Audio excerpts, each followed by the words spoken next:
Hi, எல்லாரும் எப்படி இருக்கீங்க? Welcome back to Ashika vlog. இந்த வ்ளாக்ல நம்ம 3வது வாரம் வெற்றிலை தீபம் போட்டு வந்திருந்தோம். அதோட இந்த வ்ளாக்ல வந்து ஒரு ரெசிபியும் இருக்குங்க. இது என்ன பொடின்றத கடைசி வரைக்கும் நம்ம சேனலை ஃபர்ஸ்ட் டைம் பார்க்குறவங்களா இருந்தால் சப்ஸ்கிரைப் பண்ணிட்டு பாருங்க. கண்டிப்பாக உங்களுக்கு இன்ட்ரெஸ்டிங்காக இருக்கும், யூஸ்ஃபுல்லாகவும் இருக்கும். அப்படியே நம்ம கோயிலுக்கும் போயிட்டு வந்திருந்தோம். அங்கே தான் வெற்றிலை தீபம் போட்டு வரோங்க. அங்கே என்னென்ன நடந்ததுன்றதை மறக்காமல் சொல்கிறேன். இப்போ வாங்க நம்ம வீடியோக்குள்ளே போகலாம். காலையிலே நமக்கு எப்பவும் போல ரெகுலர் வேலையெல்லாம் முடிச்சுட்டு நம்ம வந்து கோயிலுக்கு வந்து ஒரு 11:30க்கு தாங்க இந்த டைம் தான் போயிருந்தேன். அப்போ பார்த்தீங்கன்னா நிறைய பேர் வெற்றிலை தீபம் போட்டிருந்தாங்க. ஆல்ரெடி ஷார்ட்ஸ்லேயும் பார்த்துருப்பீங்க.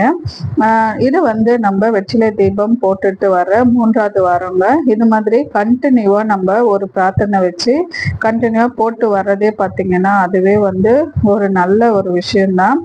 இது வரைக்கும் நான் வந்து எந்த வித தடங்கள் இல்லாமல் நல்ல விதமாக போட்டுட்டு தான் வந்துட்டு இருக்கேன்.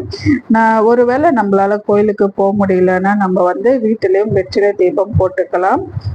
நான் அந்த மாதிரி தான் லாஸ்ட்டாக வந்து பார்த்தீங்கன்னா 2வது வாரமே வந்து போட முடியாமல் இருந்தப்போ நம்ம வந்து வீட்டிலேயே போட்டிருந்தோன்னு சொல்லி உங்களுக்கு லாஸ்ட்டாக ஒரு வீடியோவில் சொல்லியிருப்பேன். இந்த வீடியோலும் பார்த்தீங்கன்னா இது வந்து 3வது வாரம் நல்லபடியாக கோயிலுக்கும் போயிட்டு நம்ம வந்து முருகரோட அருளும் வந்து வாங்கியாச்சுங்க. நல்லபடியாக இந்த வேண்டுதலும் வந்து படிப்படியாக நல்லபடியாக வந்துட்டு இருக்குன்னு தான் நானும் நினைக்கிறேன். இது வந்து 9 வாரம் செய்யலாங்க. ஒரு சிலர் வந்து 9 வாரம் செய்வாங்க. அவங்களுடைய வேண்டுதலை பொறுத்து தான். நம்மளும் வந்து கண்டினியூவா செய்யணும்னா நம்ம வீட்லயும் செய்யலாம். இந்த மாதிரி கோயிலுக்கு போயிட்டு செய்யணும் அப்படின்ற வேண்டுதல் இருக்கும்போது நம்ம ஒரு குறிப்பிட்ட ஒரு வாரம் அப்படின்னு சொல்லி தான் வந்து நம்ம செய்ய முடியும். எல்லா வாரமே போய் செய்யணும்னு எல்லாருக்குமே ஆசையாக தான் இருக்கும்.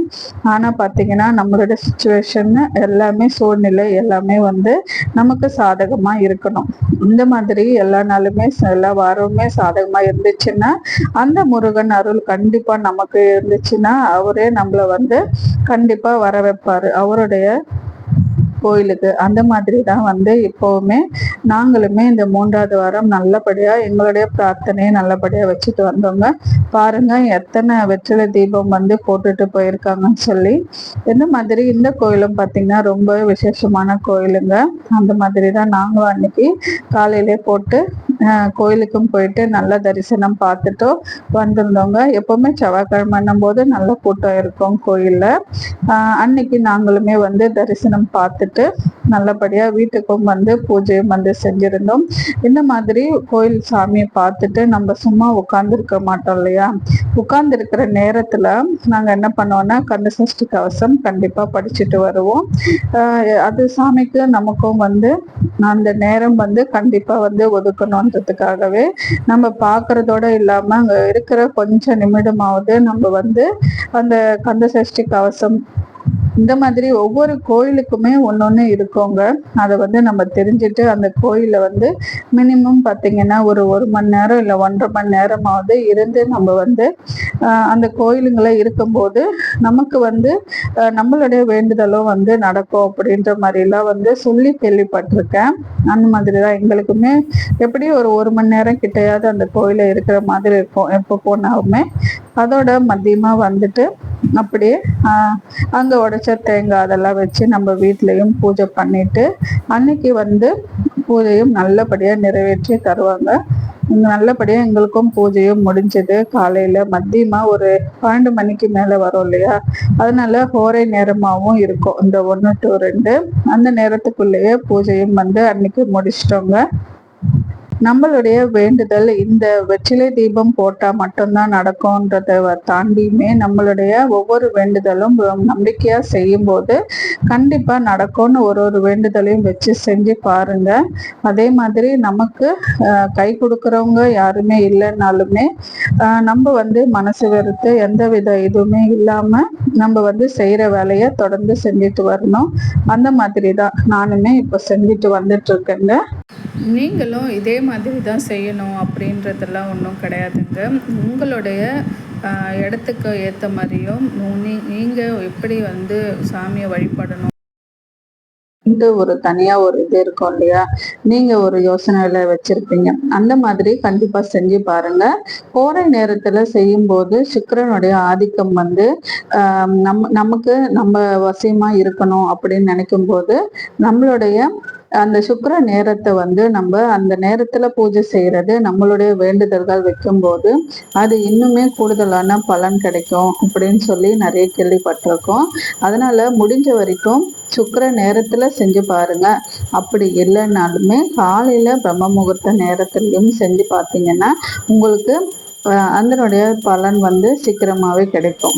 நீங்க இந்த மாதிரி பூஜைகள் செஞ்சு பார்த்துட்டு உங்களுடைய வேண்டுதல்கள் ஒரு சில பேருக்கு உடனே, ஒரு சில பேருக்கு லேட்டாகும் நடக்கலாம், ஒரு சில பேருக்கு ரொம்ப காலங்கள் கழிச்சும் நடக்கலாம். இந்த மாதிரி அவங்களுடைய செய்த கர்மாக்களை பொறுத்து தான் நம்மளுடைய எந்த ஒரு பலனும் கூடங்க. அதனால் அந்த விஷயம் நம்ம வேண்டுதல் வச்ச விஷயங்கள் வந்து நடக்கிற வரைக்குமே நீங்கள் இதை கண்டினியூவாக இந்த வெற்றிலை தீபம் வச்சுட்டே வாங்க, செஞ்சு பாருங்கள். அதாவது நம்ம வீட்டில் வந்து வழிபடவே முடியாது அப்படின்ற ஒரு சுச்சுவேஷன் வரும்போது மட்டும் அதை வந்து நீங்கள் இது பண்ணலாம். மற்றபடி வந்து நீங்கள் இந்த வேண்டுதல் வச்சுட்டே வாங்க, கண்டிப்பாக உங்களுக்கு முருகர் துணையாக நிற்பார். அப்படி தான் நானுமே செஞ்சுட்டு வந்துட்டுருக்கேங்க. அப்படியே நீங்கள் நான் முதல்ல சொல்லியிருந்த மாதிரி வீடியோவில் முருங்கைக்கீரை எப்படி செய்கிறதுன்ற வீடியோவும் பார்த்துடலாம். கண்டிப்பாக உங்களுக்கு யூஸ்ஃபுல்லாக இருக்கும், செஞ்சு பாருங்கள். இது வந்து முருங்கைக்கீரையில் நிறையவே இம்யூனிட்டி பவர் இருக்குங்க. அதனால் இது வந்து எல்லார் வீட்லேயுமே செஞ்சு பார்க்குறது ரொம்பவே நல்லது, ரொம்பவே ஈஸியானது கூட. அதனால தான் நான் வந்து இதுவுமே ஒரு பதிவாக தான் போடலான்னு சொல்லி போட்டிருக்கேன். கண்டிப்பாக ட்ரை பண்ணிவிட்டு சொல்லுங்கள். இதோட தனி வீடியோ வேணும்னாலும் சொல்லுங்கள், நம்ம தனி வீடியோவும் போடலாம். இதுக்கு தேவையான பொருள் பார்த்திங்கன்னா கடலைப்பருப்பு, உளுந்து, மிளகு, சீரகம், புளி, பெருங்காயம், முக்கியமான இது எல்லாமே தாங்க தேவைப்படும். காஞ்ச மிளகா மாதிரி கடைசியாக உப்பு சேர்த்துக்கணும். வந்து அழகாக வறுத்தெடுக்கணுங்க. பச்சை நிறம் எல்லாமே அந்த பச்சை வாசனை போகிற வரைக்குமே வந்து நல்லா வதக்கிட்டு அதுக்கப்புறமா நம்ம வந்து அழகாக எடுத்துக்கணும். இந்த பருப்புலாம் தீயாமல் நம்ம வந்து எடுக்கும்போது அதனுடைய வாசனை, அந்த தீஞ்ச வாசனை அந்த மாதிரிலாம் வராமல் நல்லாயிருக்கும். அதுக்காக தான் வந்து சொல்கிறேன். புதுசாக செய்கிறவங்களா இருந்தால் கொஞ்சம் ஃபாலோ பண்ணி செய்யுங்க. அதே மாதிரி காரத்துக்கு இந்த காஞ்ச மிளகா பார்த்திங்கன்னா நல்லா காரமாகவே இருக்கும். அதனால தான் நான் வந்து இந்த 6 மிளகா போட்டிருக்கேன். உங்களுடைய காரத்துக்கு ஏற்ற மாதிரி கண்டிப்பாக போடுங்க. கடலைப்பருப்பு போட்டதை விட வந்து உளுத்தம்பருப்பு கொஞ்சம் கம்மியாக தான் நான் எடுத்து பண்ணேன். ரொம்பவே டேஸ்ட்டாக சூப்பராக நல்லா இருக்குங்க. பொடியுமே நானாக செஞ்சன்ற அளவுக்கு இருந்துச்சு, நல்லாவே இருந்துச்சு. ஏன் நான் அப்படி சொல்கிறேன்னா, இது வந்து நானுமே ஃபஸ்ட் டைம் தான் பண்ணுறேங்க. இதுக்கு முன்னாடி பண்ணியிருக்கேன், ஆனால் செஞ்சது பார்த்திங்கன்னா இந்த அளவுக்கு டேஸ்ட்டாக வரல. இது ரொம்பவே டேஸ்ட்டாக வந்திருக்குங்க. ஆனால் அதில் என்ன மிஸ்டேக் பண்ணேன்னு எனக்கு தெரியல. இது வந்து கரெக்டாக நான் வந்து இந்த யூடியூப்பில் அந்த மாதிரி பார்த்து தான் பண்ணேன். அதனால் ரொம்பவே நல்லா வந்திருக்கு. இதில் முக்கியமான பொருள் சொல்ல மறந்துட்டேன், பூண்டுமே வந்து போடணும். அளவே கூட நீங்க பார்த்தே போடுங்க. எனக்கு கரெக்டாகவே வந்துருந்துச்சுங்க. ஒரு கட்டு முருங்கைக்கீரைக்கு இந்த அளவு தான் நான் போட்டிருந்தேன். உங்களுக்கு பார்க்கும்போதே தெரிஞ்சிருக்கும். எல்லாமே கொஞ்சம் கொஞ்சம் கம்மியான ஒரு அளவு தான், குவான்டிட்டி தான் வந்து போட்டு செஞ்சுருந்தேன். ஒரு முருங்கைக்கீரை கட்டுக்கு நல்லாவே இம்யூனிட்டி பவர் கொடுக்கறது மட்டும் இல்லைங்க, நிறைய பேருக்கு கீரை சாப்பிட்றதுன்றது ரொம்பவே கஷ்டமான விஷயம் பசங்களுக்கெல்லாம். இதை வந்து சாதத்தில், இட்லி, தோசை அந்த விஷயத்தில் போட்டு நம்ம பசங்களுக்கும் கொடுக்கலாம். நல்லா இதை போட்டு சாதம் வடிச்சிட்டு அதில் இந்த முருங்கைக்கீரை பொடியும் நெய் ஊற்றி கலந்து கொடுத்தோன்னா அவ்வளோ சூப்பராக இருக்கும். கண்டிப்பாக ட்ரை பண்ணிவிட்டு எப்படி இருக்குன்றதையும் மறக்காமல் சொல்லு. கீரையும் பார்த்திங்கன்னா நல்லா போட்டுட்டு நல்லா இந்த அளவுக்கு நல்லா வதக்கணுங்க. வதக்குனதுக்கு அப்புறமா பார்த்திங்கன்னா இதை எடுத்து இந்த மாதிரி உடையணும். மாதிரி வர்ற வரைக்குமே நல்லா வதக்கிட்டு கடைசியாக கொஞ்சம் ஆற விட்டுட்டு அப்புறமா நீங்கள் அரைச்சிங்கன்னா அதே மாதிரி பொடியும் பார்த்திங்கன்னா நல்ல ஒரு மொரன்ற பதத்துக்கு வந்து அரைச்சிக்கோங்க. ரொம்ப நைஸாகவும் வந்து அரைக்கக்கூடாது பொடி. அந்த மாதிரி அரைச்சிங்கன்னா நல்லாயிருக்கும். நானுமே வந்து இதுதான் ஃபஸ்ட் டைம் பண்ணேங்க. ரொம்ப நல்லா இருந்துச்சு. முருங்கைக்கீரை வந்து ரொம்ப கம்மியான விலையிலும் கிடைக்கிறதால நம்ம வீட்டில் செஞ்சு வச்சுருந்தோம். காலையில் சீக்கிரமாக பசங்க ஸ்கூலுக்கு போகிறவங்க, அந்த மாதிரி வேலைக்கு போகிறவங்களுக்குலாம் இது ரொம்ப யூஸ்ஃபுல்லாக இருக்கும். கண்டிப்பாக ட்ரை பண்ணிவிட்டு சொல்லுங்கள். அவ்வளோதாங்க, இந்த வீடியோ வந்து முடிவுக்கு வருது. நம்மளுடைய வெற்றிலை தீபம் சக்ஸஸாக வந்து நம்ம கண்டிப்பாக போட்டு முடிச்சிருந்தோங்க நல்லாவே. அடுத்த வீடியோவில் அடுத்த வாரம் வந்து நம்ம கண்டிப்பாக பார்க்கலாம். கோயிலுக்கு போகிறோமா இல்லை வீட்டிலேருந்தே செய்கிறோமான்றதையும் நீங்கள் கண்டிப்பாக பாருங்கள்.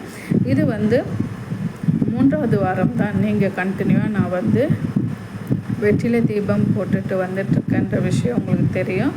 அதனால் முருகரோட துணையோடு நீங்களும் கண்டிப்பாக போடுங்க. உங்களை வேண்டுதலை வச்சு உங்களுடைய வேண்டுதலும் நிறைவேறணும்னு சொல்லி நானும் வேண்டிக்கிறேங்க. நீங்களுமே கண்டிப்பாக என்னுடைய வேண்டுதல் நிறைவேறணும்னு சொல்லி வேண்டிக்கோங்க. அடுத்தடுத்த வீடியோவில் பார்க்கலாங்க. உங்களுக்கு என்ன மாதிரி பிரச்சனைகள் இருக்குது, என்னென்ன பண்ணலான்னு சொல்லிட்டோம். உங்களுக்கு ஏதாவது ஐடியா இருந்தால் கண்டிப்பாக சொல்லுங்கள். நானுமே எனக்கு தெரிஞ்ச விஷயங்களை பற்றி கண்டிப்பாக சொல்கிறேன். ரெகுலரான வீடியோஸ் வேணும் அப்படின்றவங்க கண்டிப்பாக சொல்லுங்கள். நம்ம அடுத்த வீடியோவில் பார்க்கலாங்க. பாய்.